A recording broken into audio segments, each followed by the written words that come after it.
Warahmatullahi wabarakatuh. Innal hamdalillah nahmaduhu wa nasta'inuhu wa nastaghfiruh wa na'udzu billahi min syururi anfusina wa min sayyiati a'malina. May yahdihillahu fala mudilla lahu wa may yudlil fala hadiya lahu. Asyhadu an la ilaha illallah wahdahu la syarika lah wa asyhadu anna Muhammadan abduhu wa rasuluh sallallahu ala alihi wa sahbihi wa sallam, amma ba'du. Faqala Allah ta'ala fil Qur'anil Karim, a'udzu billahi minasy syaithanir rajim.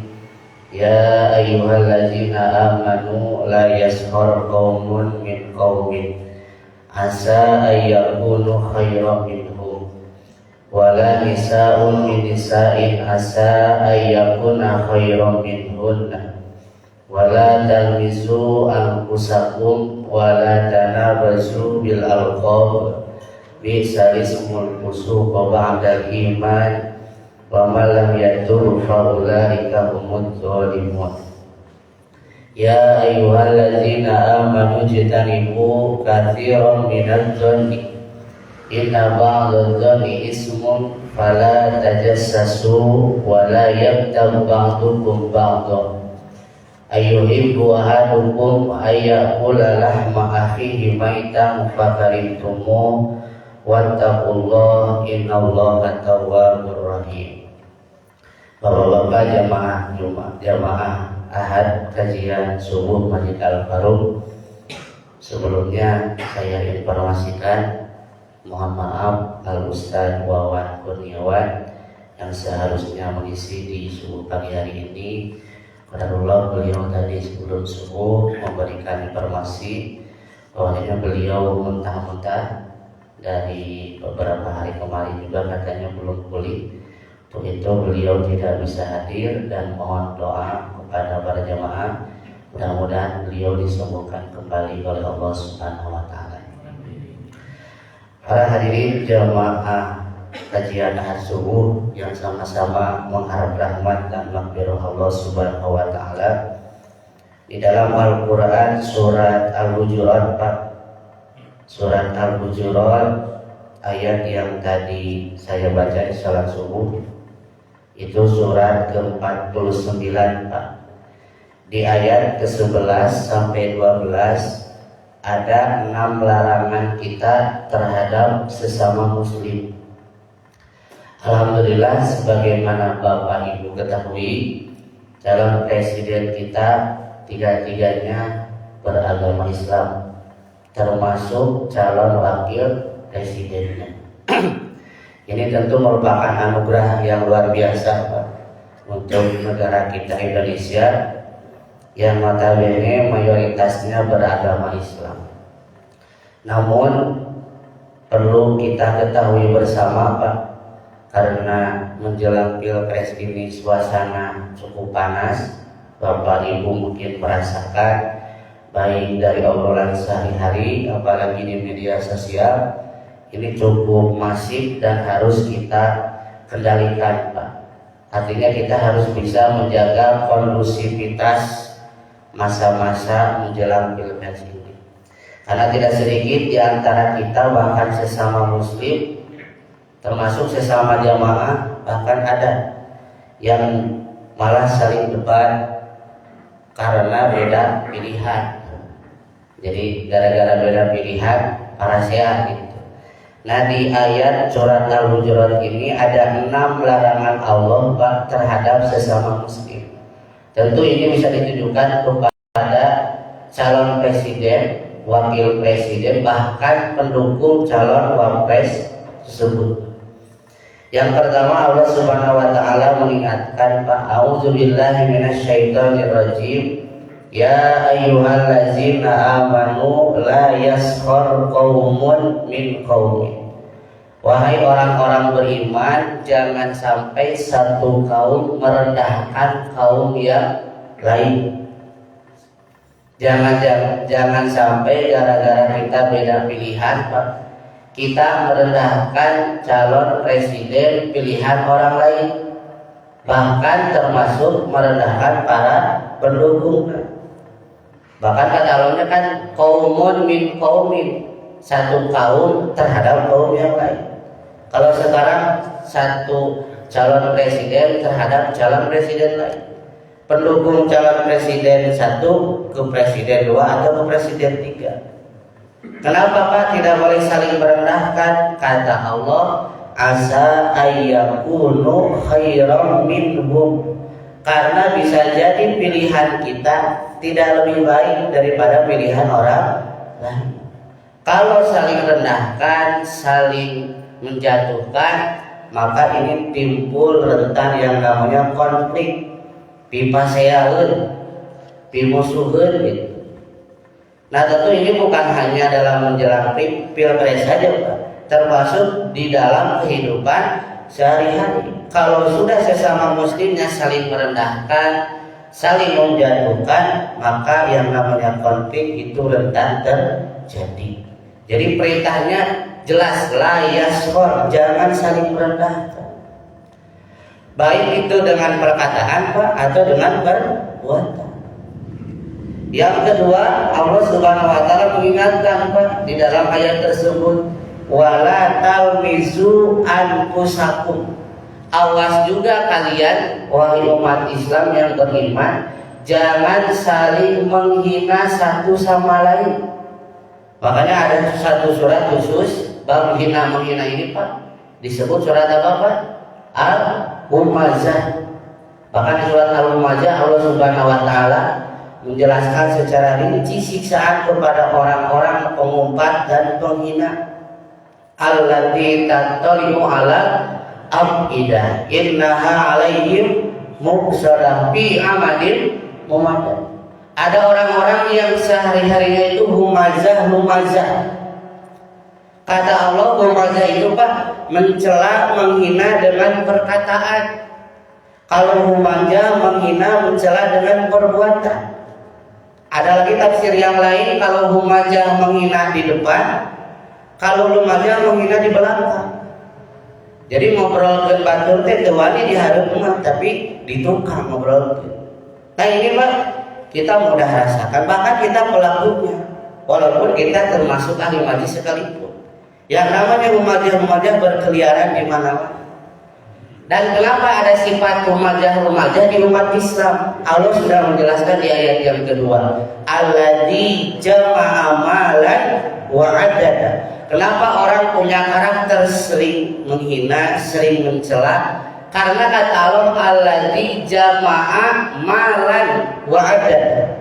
Terlalu ambisius dengan yang namanya mengejar, mengumpulkan harta. Jadi terlalu terobsesi dengan harta tanpa tujuan mengumpulkan hartanya itu untuk menyalurkan di jalan Allah. Makanya kata Allah di ayat selanjutnya, alladzi jama'a malahu wa 'adada yahsabu anna malahu akhlada. Dia mengira hartanya itu akan membuat dia kekal bahagia. Bahkan di ayat selanjutnya Allah menjelaskan allati tantalimu alal afidah, khusus orang-orang yang punya tipikal sering mencela, menghina, itu Allah Subhanahu wa taala jelaskan akan Allah bakar di neraka sampai ke hati-hatinya. Karena hatinya itu sudah kotor, penuh dengan obsesi harta yang berlebihan, sehingga keluar sifat sehari-harinya mencela, menghina. Dan itu sudah Allah jelaskan, wala talmizu, jangan saling menghina. Bahkan di ayat terakhir itu kan allati tatalimu alal afidah innaha alaihim muqsadah fi amadin mumaddad. Disiksanya juga apa khusus di satu peti, kata para ulama tafsir, yang dia dimasukkan dalam peti tersebut, lalu nanti di neraka itu dikocok-kocok Pak, disiksa nanti. Lamun cek orang Sunda mah cek ibu di presto tah nepikeun kahipu. Kulantaran naon? Karena sudah jadi akhlak sehari-hari, mencela, menghina. Maka diingatkan di surat Al-Hujurat, wala talmizu anfusakum. Jangan saling hina. Gara-gara beda pilihan saling hina. Saling hina presiden bukan pilihan kita atau pendukung. Dan yang ketiga, bapak-bapak, ibu-ibu yang dimuliakan oleh Allah Subhanahu wa taala, Allah juga melarang kita dengan peringatan wala tanabazu bil alqab. Jangan saling memanggil dengan panggilan yang jelek. Cek orang Sunda nama ulah sililani ulah dia nu goreng. Di urang lamun aya ngosok uyang-oyong nya gura gerok Pak ku geroan anu teu pikang ngeunaheun teu pikaroseun pan pika jadi hadeun dia teh. Tungtungna pipasean. Dulu bapak-bapak ibu-ibu mungkin mendengar istilah cebong kampret dalam suasana politik.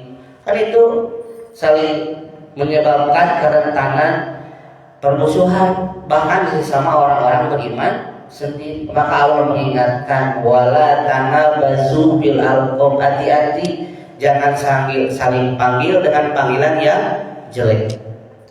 Selanjutnya bapak-bapak yang dimuliakan oleh Allah dan ibu-ibu, Allah masih menjelaskan di sini, ya ayyuhalladzina amanu ijtanibu katsiran minadz-dzann. Hati-hati dengan yang namanya prasangka. Istilah kitanya apa Pak? Suudon. Suudon sebaliknya apa Pak? Usnudon. Karena bapak ibu beda pilihan dengan saudaranya, dengan jemaah yang lain, saling jelek sangka, seolah-olah pasangan pilihan orang lain tidak ada baiknya. Cuma walaupun seperti itu Pak, para ulama mengatakan berburuk sangka itu diperbolehkan, tapi jangan sampai diiyakan. Kan kata Nabi gini Pak, idza dzananta fala tuhaqqiq. Kalau kamu punya prasangka, jangan dibenarkan prasangka itu. Kenapa kata Allah kan di Quran, inna ba'dadz-dzanni ismun. Karena sebagian dari prasangka itu sudah termasuk dosa. Mungkin Bapak Ibu sempat nonton beritanya debat kira hadi Islami. Kita tahu ada yang dulunya ya mengkritik presiden yang dulu gitu. Diberitakan udah mungkin jadi rahasia umum. Tapi sekarang kita lihat ya muji-muji, muja-muja, bahkan membela. Dan dia bilang kan saya tidak menjilat, saya tidak menjilat.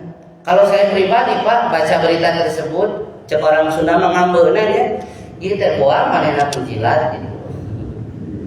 Dan kalaupun kita punya prasangka apakah dia betul menjilat atau tidak, kita cukup diwaspadai saja, jangan dibetulkan 100%. Untuk kewaspadaan saja tidak apa-apa. Mungkin dia punya akhlak menjilat. Kenapa? Beda antara dulu dan sekarang. Bahkan di hadis ada hadis khusus yang menjelaskan seperti itu Pak, yang disebut dzul wajhain, orang-orang yang punya dua wajah. Kata Nabi, siapa yang disebut dzul wajhain? Orang yang datang ke kelompok tersebut memperlihatkan wajah A dan datang ke wajah kelompok yang lain memperlihatkan wajah B. Jadi antara dengan kelompok tersebut dan kelompok yang lain berbeda. Dan ini kan termasuk sifat orang-orang munafik. Maka di surat Al-Baqarah bapak-bapak mungkin tak lebih tahu ayat. Wa idza laqul ladina amanu qalu amanna. Orang-orang munafik itu ketika bertemu orang beriman, qalu amanna, kami beriman. Tapi kumaha Pak selanjutnya? Wa idza qalu ila syayatinihim qalu inna ma'akum. Pas balik duit ka babaturanna anu kafir, sesungguhnya kami bersama kalian. Innama nahnu mustahjiun, kami hanya mengolok-olok. Itu kan karakter orang-orang munafik. Jadi Pak harus dihindari yang namanya prasangka jelek. Dan kata para ulama yang namanya prasangka jelek suudon itu tidak akan membahagiakan Pak. Contoh ibu, si bapak biasanya pulang setelah maghrib. Dan ini di luar kebiasaan Pak Bu. Pulang nanti jam 8, jam 10. Dengan posisi si bapak tidak memberi kabar. Kan secara manusiawi ibu-ibu itu pasti gelisah, kemana si bapak biasanya tos dugi ka bumi ieu tah caca sinarieun cek orang Sunda. Nah tidak ada kabarnya, di telepon tadi diangkat. Ibu-ibu kan pasti gelisah dan tidak mungkin, tidak mustahil, mohon maaf, timbul suudon, timbul prasangka jelek. Bos ini si bapak teh kadua Wah si bapak teh kamana heula. Maka ibu-ibu itu dalam satu posisi, satu keadaan boleh berprasangka tidak baik, cuma tidak boleh diiyakan 100%. Nah begitu juga kita terhadap calon presiden yang bukan pilihan kita. Ulah dugikeun ka urang teh goreng sangka menganggap calon presiden yang bukan pilihan tidak ada baiknya sama sekali. Karena kan kalau tadi bisa jadi pilihan kita tidak lebih baik daripada pilihan orang. Itu kayak tidak boleh bersuudzon. Yang kelima apa masih ada? Wala tajassasu, jangan juga saling mencari-cari kesalahan orang lain. Cek orang Sunda mah lamun batu geus excellent teh dikoreng eta kesalahan sampai ujung-ujungna. Lamun bilangan huruf mati arepikeun kajian teh terus dikoreng-koreng. Gara-gara bapak ibu beda pilihan orang lain itu dicari-cari kesalahan. Bahkan bukan hanya presiden, wakil presiden dan pendukung, sehari-hari sesama keluarga, sesama saudara, sesama jamaah terus ketika ada kesalahan itu dikoreng-koreng. Jadi sibuk nanti mencari kesalahan orang lain. Padahal kata Nabi jelas pada dalam hadis, tuba liman syaghulahu aibuhu an uyubin nas.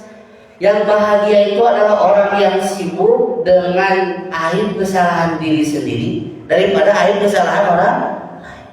Pada orang mah iya kesalahan batu sibuk gitu dikoreng-koreng, sedangkan kesalahan aib sendirinya tidak pernah dia cari, tidak pernah dia sadari. Bahkan itu sudah bertahun-tahun. Maka Allah mengingatkan wala tajassasu, jangan saling mencari-cari kesalahan orang lain.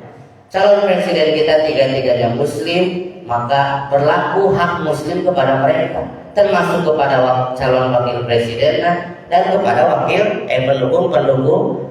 Dan terakhir bapak-bapak yang keenam, ini sudah kita ketahui kata Allah, wala yattab ba'dukum ba'du. Awas jangan saling gibah, jangan saling gosip satu sama lain. Ya, gibah itu makanan sehari-hari murah, alhamdulillah.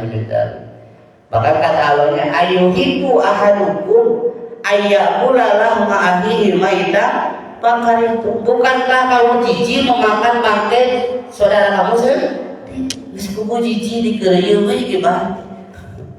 Bapak Ibu karena tidak respect dengan calon presiden lain diomongkeun ka gorengan teh gitu. Diomongkeun di mana?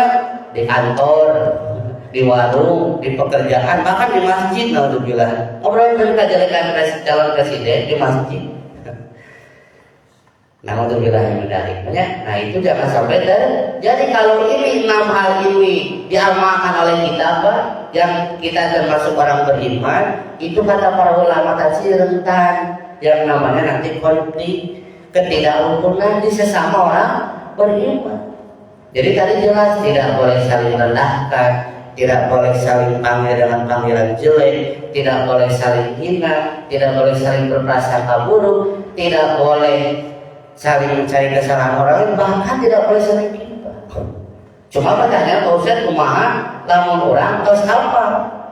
Ada beberapa calon presiden yang disinyalir sudah jelas kejahatannya, kedolimannya. Nah ini yang banyak ditanyakan kepada para asatidz. Pak Ustaz, kita semua sudah tahu ada beberapa partai lah itunya, karena kan tidak semuanya sama. Yang tidak mendukung Islam, kurang mendukung Islam, itu bagaimana? Maka dalam hal ini Pak, ada satu hadis yang mudah-mudahan jadi pencerahan untuk kita. Bapak Ibu yang dimuliakan oleh Allah Subhanahu wa taala, dalam hadis riwayat Bukhari, Pak, Nabi Muhammad SAW pernah kedatangan tamu, Pak. Dan tamu ini Nabi tahu orangnya. Di riwayat ini Pak, beliau bernama Uyainah bin Hisn. Uyainah bin Hisn ini Pak tokoh kafir yang dia itu dapat hidayah masuk Islam. Karena dia termasuk tokoh kafir yang masuk Islam, pengikutnya, warganya, sakampungnya, barang-barang bondong-bondong masuk Islam. Cuma Rasul setelah melihat dia masuk Islam, masih melihat jejak-jejak kebiasaan di masa jahiliyahnya yang masih terbawa setelah dia masuk Islam. Jadi Pak Uyainah ini kalau di sini tokoh masyarakat, dia kebetulan kafir masuk Islam dan semua warganya masuk Islam. Cuma keberagamaannya setelah Islam belum baik karena dia masih mu'alaf. Nah, dalam satu kesempatan beliau bertamu kepada Rasulullah Shallallahu Alaihi Wasallam dan Aisyah melihat di jendela Rasul, beliau mau bertamu. Ketika Rasul melihat, Rasul mengatakan seperti ini Pak dalam hadis. Falamma ra'ahu, ketika Rasul melihat tokoh kafir Quraisy yang baru masuk Islam mau bertamu ke Nabi, Rasul memberitahu Aisyah, bisa ahul asyirah wa bisa ibnu asyirah. Aisyah, istriku, dia itu termasuk saudara dari satu keluarga yang terkenal kejahatannya. Bahkan beliau termasuk anak dalam satu keluarga yang terkenal kejahatannya. Ini Pak ada tamu mau masuk ke rumah Nabi. Nabi diberitahu oleh Aisyah mau ke hordenya Aisyah.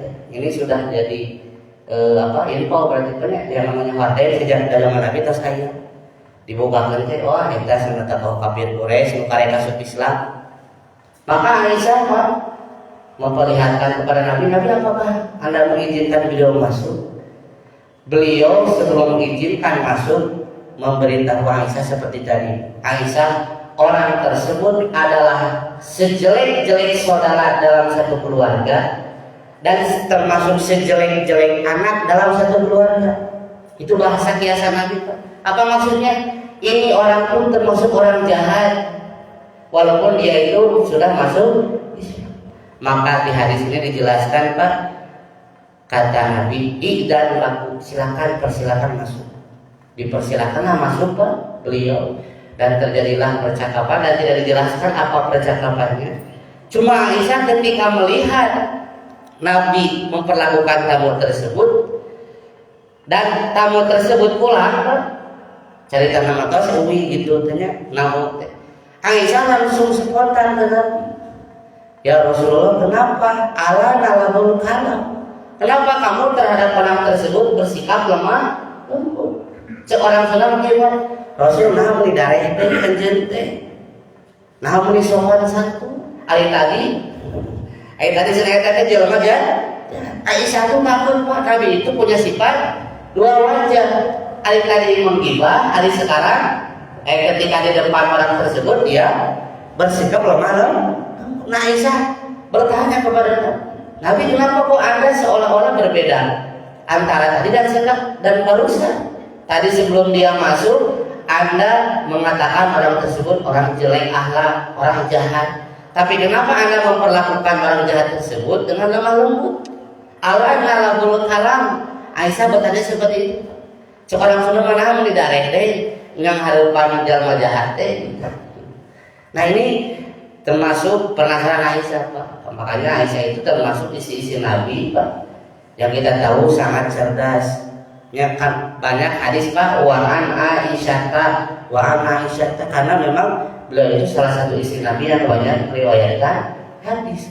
Bahkan termasuk jumlah rakaat tarawih yang jumlahnya 11.443 itu kan dari Aisyah sendiri. Yang Nabi baik di luar Ramadan ataupun di bulan Ramadan tidak lebih dari 11 rakaat dan formasinya 4-4-3. Nah maka Rasulullah menjawab Pak, inna sarran nas indallah manzilatan yaumal qiyamah man tarakahun nas littiqa'i syarri. Aisyah, kalaulah aku berucap kasar kepada orang jahat tersebut, maka aku akan termasuk orang yang sejelek-jeleknya tempat di hari kiamat nanti. Jadi Nabi menjawabnya seperti ini Pak, sejak kapan Anda melihat saya berlaku jahat, kasar kepada orang lain, termasuk kepada orang jahat sekali? Makanya Imam Al-Bukhari Pak membuat satu judul bab lewat hadis ini, bab al-mudarah ma'an nas, bab bersikap lemah lembut terhadap semua orang. baik kepada orang yang baik, baik kepada orang yang jahat. Dan ini Pak termasuk adab yang diajarkan Nabi kepada kita, yaitu sikap mudaroh. Naon mudaroh teh Pak?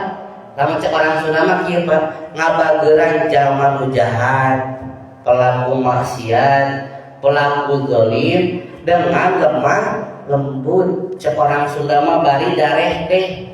Cuma Pak tidak membenarkan kejahatannya, tidak membenarkan kedolimannya, tidak membenarkan kemaksiatannya, tetap memberikan nasihat amar ma'ruf nahi munkar. Dan ini bisa diperlakukan untuk konteks zaman ini. Kalau bapak-bapak, ibu-ibu kebetulan punya saudara anu nyalek. Ya, dan presiden memerintahi warganya di dia. Kebetulan mungkin punya saudara yang misalkan jadi calon legislatif atau dimanapun, yang bapak ibu tahu beliau tuh terindikasi sok korupsi, kita tahu beliau itu jahat, dan kalau beliau ditakdirkan mau bertamu ke rumah kita, maka persilahkanlah orang tersebut. Kenapa Pak? Kata para ulama, selevel Nabi saja menerima tamu pemimpin kafir itu beliau terima masuk ke rumahnya. Tentu bukan ke masjid banyak, tapi ke rumah. Jadi cacakan Nabi Pak, beliau menerima seorang pemimpin yang dikenal kejahatannya, tapi beliau tetap memperlakukan orang tersebut dengan mudaroh, dengan lemah lembut. Nah ini termasuk adab yang dibolehkan, dianjurkan oleh Nabi. Artinya Pak, kata Imam Al-Bukhari, lewat hadis ini beliau juga membuat satu judul babu iktiyabi ahlil fasad warroi, bab boleh menggibah orang-orang yang suka melakukan keresahan di tengah-tengah masyarakat. Artinya Pak, secara umum gibah itu dilarang, dosa, haram, tapi kalau untuk kewaspadaan itu dibolehkan dengan catatan di lingkungan terbatas. Kenapa di lingkungan terbatas? Karena kita tahu Nabi membicarakan menggibah orang tersebut tadi di mana Pak? Di rumah, di luar rumah? Di rumah. Kepada banyak orang, kepada sedikit orang? Kepada sedikit orang. Makanya bapak-bapak dan ibu-ibu termasuk saya, jika bapak ibu-ibu dan saya sudah tahu ada calon presiden yang sudah terkenal kejahatannya, tidak memihak terhadap Islam, maka boleh Pak kita saling menasehati di antara sesama kita, tapi di lingkungan terbatas. Jangan sampai punten di keluar-keluar di mana Pak? Di luar. Kamu di medsos, di status tiap hari dijadikan status. Ulah pilih nomor sanu gitu. Ulah pilih nomor sanu. Nah, jangan sampai seperti itu.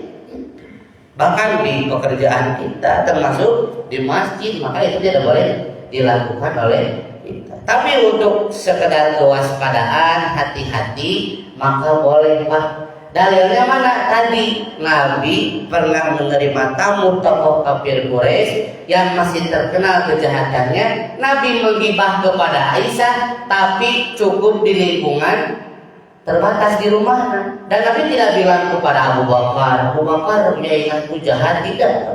Umar enggak. Hanya kepada orang yang ada di rumah. Jadi boleh Pak. Karena Imam Al-Bukhari membuat judul babu igtiya bi ahlil fasad, warai boleh menggibah orang yang membuat kerusakan dan meresahkan di masyarakat. Jadi kalau bapak-bapak sudah tahu track record masing-masing calon presiden, boleh dinasihatkan di keluarga besar, boleh. Tapi tadi jangan sampai jadi debat gitunya, beda-beda pilihan di keluarga besar, jadi parasehat tempat nyatanya. Ulah jangan sampai seperti itu. Nah itu yang disebut mudaroh Pak. Jadi mudaroh itu seperti gibah Pak, tapi gibah yang dibolehkan. Nah Bapak Ibu yang dimuliakan oleh Allah Subhanahu Wa Taala, terakhir kisah sebenarnya ya. Lawan dari mudaroh Pak, ada yang disebut mudahana. Jadi mudaroh akhlak terpuji, Kalau mudahana ini akhlak tercela. Namun dari mudahana teh, kalau mudahana mah kebalikan dari mudaroh. Bersikap lemah lembut kepada orang jahat, kepada orang dolim, kepada para pelaku maksiat, itu hanya di depannya saja, di hadapan hunkul. Tapi dia juga tidak menyalahkan penyimpangan orang tersebut. Dan ketika di belakang orang tersebut menjelek-jelek, diharapnya pun banyak dipayun. DP handap asor, muja-muja, muji-muji, ya.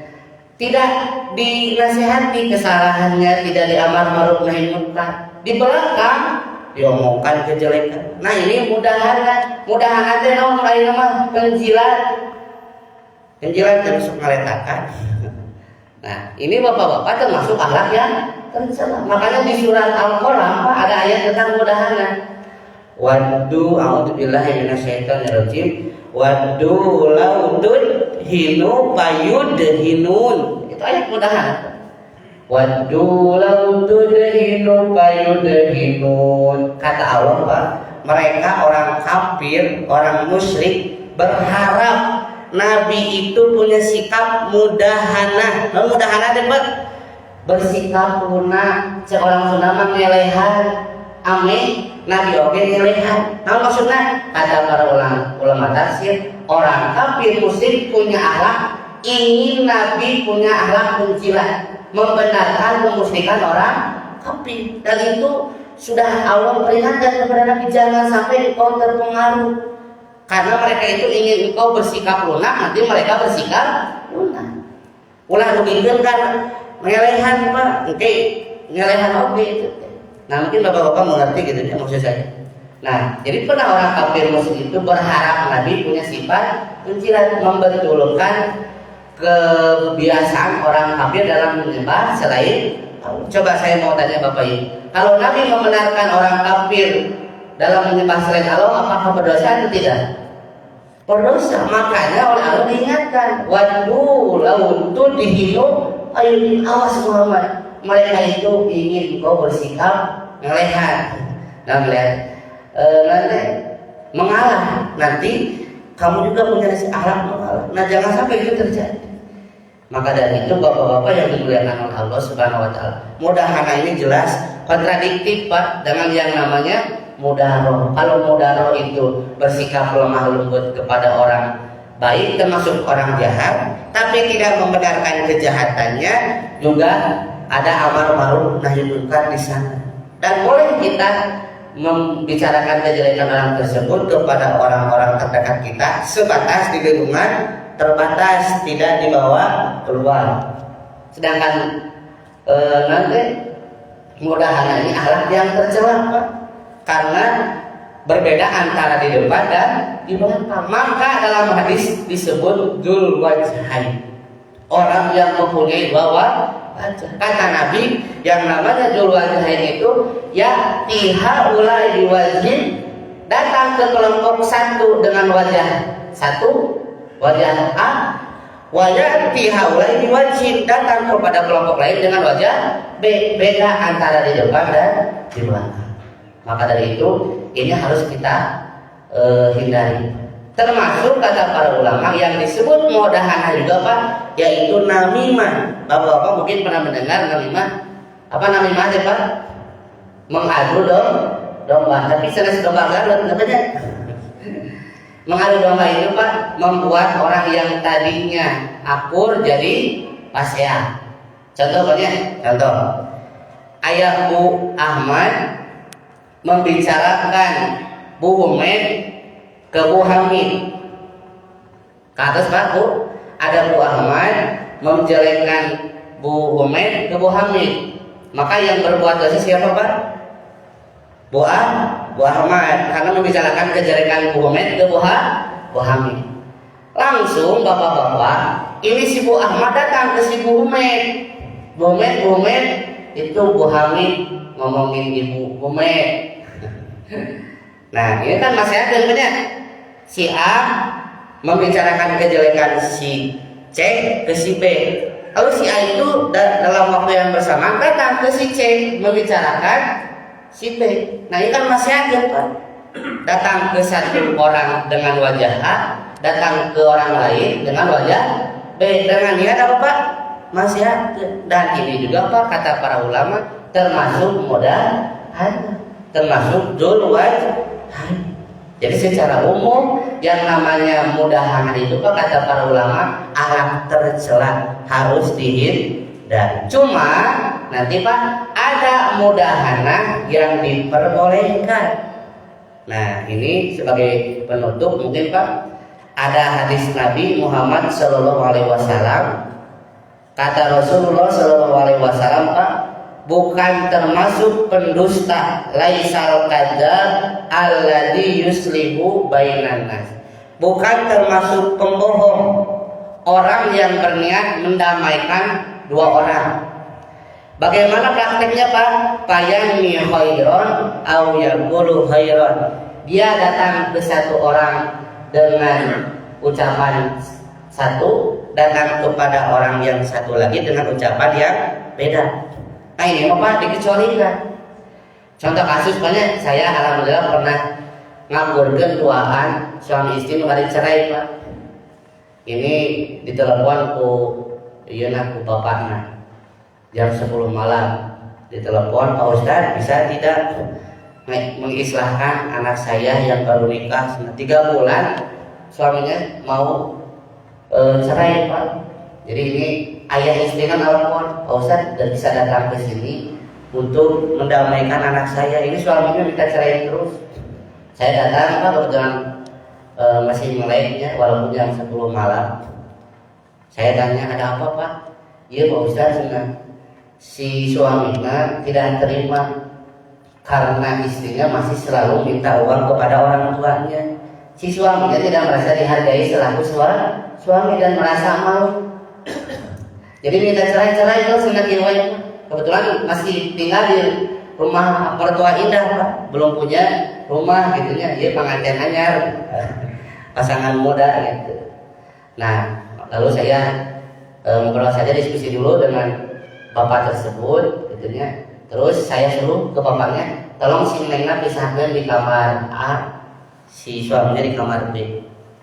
Lalu saya datang ke si tetehnya dengan si bapaknya Pak, ngobrol jelas sekitar 5 menit. Terus udah itu Pak ngobrol ke si Ahana selama 5 menit. Ngobrol nanya kenapa sampai terjadi, ya jawabannya ya ibu si Ahana senang minta cerai terus karena suka nanti merasa tidak dihargai. Saya datang ke si laki-lakinya Pak, ya Pak Ustadz terus dari sini nanti si Neng teh minta bayar duit kan, apa penasihat dihargaan. Setelah itu Pak, saya udah datang ke ceweknya, ke perempuannya dengan bapaknya, datang ke laki-lakinya dengan bapak. Kemudian saya ngobrol 4 mata dengan bapaknya. Pak, saya punya usul gitu. Nanti saya akan seolah-olah berbohong, tapi dengan niat mendamaikan mereka. Dan saya akan membicarakan berbeda kontradiktif dan bapak jangan kaget. Nah saya pertama datang ke si laki-lakinya Pak, cek si Neng nembe bawa atas ke abdi ke saya, katanya si Neng itu masih cinta, masih ingin bersama. Coba pikirkan lagi keinginan untuk menceraikan. Itu si suaminya nanya apa ke saya, benar Pak Ustadz itu si Neng ada segitu?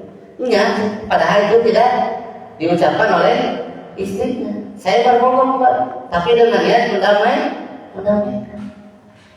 Kata si suaminya, oh kalau betul ngomong gitu Pak Ustadz, saya insya Allah batalkan saja, karena saya pun masih cinta. Cek abinnya, nyatu kira pemerintah nggak kawin, sayang cerai. Tapi itu dijanjikan Pak dia. Cek yang namanya nikah itu tidak selalu semanis madu, ya. Karena yang namanya menikah itu juga tidak seindah bulan muda terus. Bakal ayat bulan kalau cerita surinya ini nggak Pak Ustadz senang kata. Padahal kan si istrinya pernah ngomong gitu, punya abis dia ngomong. Nah Lalu saya datang Pak ke si istrinya dengan bapaknya. Saya bilang ke istrinya, Neng, nembe si A teh kawartos ke Ustaz. Si A minta maaf karena sudah ngajak cerai. Padahal si laki-laki ngomong gitu depan, ngomong gitu, aja nggak mau. Nanti Pak Ustaznya, si A tadi dia senang nitip nyugun hapunten ka Neng, tapi lewat Ustaz. Nya mau Ustaz mikir dengan bokoknya Neng cinta alim cerai. Alhamdulillah Pak, tidak lama dari itu disatukan, saya islahkan, alhamdulillah dua-duanya terjadi cerai. Menurut hadis ini Pak, walaupun saya berbohong, datang ke suaminya bilang A, datang ke istrinya bilang B, beda tidak Pak? Beda. Berbohong tidak? Berbohong. Tapi apakah saya berdosa Pak? Tidak. Kata para ulama berdasarkan hadis yang diriwayatkan oleh Imam Al-Bukhari, Pak, di sini kata Nabi, laisal kadzab, tidak dicatat termasuk berdusta, tukang dusta. Siapa Pak? Alladzi yuslihu bainanas, orang yang mendamaikan dua orang yang berselisih. Kemudian apa kata Nabi? Bayani khairan, dia menyampaikan kebaikan, wa yaqulu khairan, dengan maksud agar terjadi yang namanya kebaikan. Jadi Pak, yang namanya mudahana secara umum itu jelek, tapi dikecualikan mudahana beda wajah untuk mendamaikan dua orang yang berselisih. Nah itu Bapak Ibu mungkin yang bisa disampaikan di pagi hari ini. Mohon maaf atas kekurangan dan kelebihan dalam penyampaian, karena hakikatnya ini hanya sebagai ibadah saja. Jadi mohon maaf jika ada kata-kata yang tidak berkenan. Mudah-mudahan bermanfaat, dan kita berharap juga siapapun presiden yang Allah takdirkan untuk Indonesia bisa amanah, gitu punya jujur dan mensejahterakan rakyat Indonesia. Wallahu a'lam bishawab. Selanjutnya mungkin kalau ada pertanyaan, masukan, diskusi dipersilakan. Wallahu a'lam bishawab.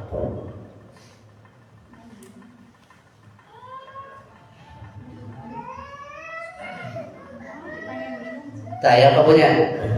Pamit ayah atau mohon karena perhatian anak. Terima kasih atas perhatian dan antusiasnya. Jazakumullah khairan katsiran. Semoga Allah Subhanahu wa taala mencatatkan kita sebagai orang-orang beriman yang layak bersama, bukan hanya berkumpul di dunia tapi juga berkumpul di surga Allah Subhanahu wa taala. Rabbana ja'al hadza balada amina wa junubna wa baniya an na'budal asnam. Rabbana hab lana min azwajina wa dzurriyyatina qurrata a'yun waj'alna lil muttaqina imama.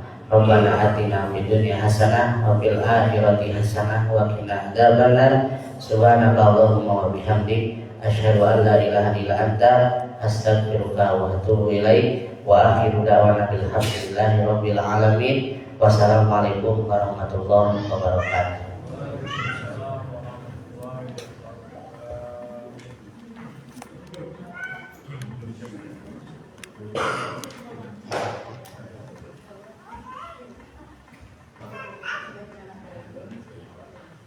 Haji, ada sarapan? Ada sarapan? Kepada para jemaah di luar sudah ada hidangan untuk sarapan bersama. Maka dari itu kami mengajak kepada para jemaah pengajian untuk menikmati hidangan sarapan bersama tersebut. Terima kasih.